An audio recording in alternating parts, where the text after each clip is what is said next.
ভাত বলক আইসা গেছে, চুলাটা একটু লো করে দিই।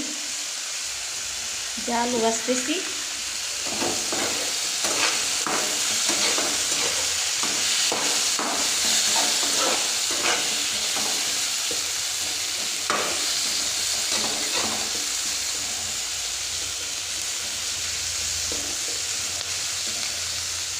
আলুটা বাইজে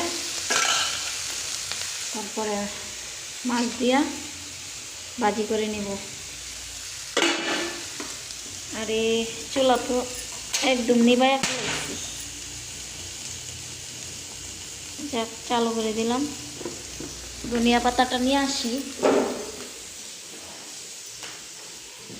ধনিয়া পাতা টাটকা না, ধনিয়া পাতা আগে আনছিলাম, টিপ করে রাখছি। এখন এটাই তরকারির মতো দিয়ে নিব, বাজারে যাওয়া হয় নাই। এটা এক হাতে খোলাটা মুশকিল। দেখি, এই যে ধনিয়া পাতা ডিপ করে নিছি আমি, কেটে ধুয়ে পরিষ্কার করে এইভাবে ডিপ করে নিছি। রান্নার সময় অনেক সময় থাকে না, ধনিয়া পাতা আইনা রাখলে থাকে না, তাই এইভাবে কেটে ডিপ করে রাখছি।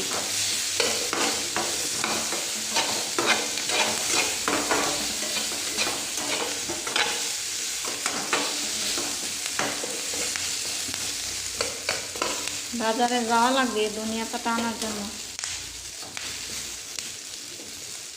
রোজার মধ্যে